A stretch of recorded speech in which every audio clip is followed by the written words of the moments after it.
Hello friend, আবারও একটি নতুন রেসিপি নিয়ে আমি হাজির হলাম। আজকে আমি বানাতে চলেছি পুডিং।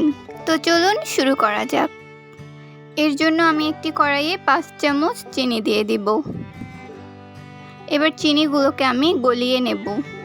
আপনাদের কড়াই যদি ননস্টিক হয় তাহলে এখানে কোনো জল দিতে হবে না, কিন্তু যদি ননস্টিক না হয় তাহলে অবশ্যই একটু জল দিতে হবে। চিনিগুলো যখন লাল হয়ে যাবে তখন এগুলোকে একটি পাত্রে ঢেলে দেব। এবার আমি একটি ব্লেন্ডারের জারে দিয়ে দিব 2টি ডিম, দিয়ে দিব 2টি কলা। কলাগুলোকে এভাবে ছোট ছোট পিস করে দিয়ে দিব। এবার এর মধ্যে দিয়ে দিব 2 চামচ চিনি। এবার দিয়ে দিব 1 কাপ দুধ। এবার সবগুলো উপকরণকে ব্লেন্ড করে নিব। ক্যারামেলগুলো সেট হয়ে গিয়েছে। এবার একটি ছাঁকনি দিয়ে ছেঁকে মিশ্রণটি এর মধ্যে দিয়ে দেব।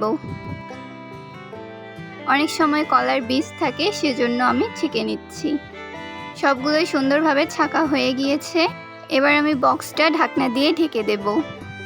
চুলোয় আমি জল বসিয়ে দিয়েছি। এবার সেই পাত্রটা এখানে দিয়ে দিব। প্রায় 25 মিনিট পর পাত্রটিকে এখান থেকে বের করে ঠান্ডা করে আমি পুডিংটি বের করে নিব। তো ফ্রেন্ড, দেখতেই পাচ্ছেন পুডিংটি কতটা টেস্টি হয়েছে। বাচ্চারা অনেক সময় ডিম খেতে চায় না, এভাবে পুডিং বানিয়ে দিলে বাচ্চারা অনেক মজা করে খেয়ে নেবে। পুডিংটি অনেক নরম এবং তুলতুলে হয়েছে। আপনাদের কেটে দেখাচ্ছি ভিতরটাও কতটা পারফেক্ট হয়েছে।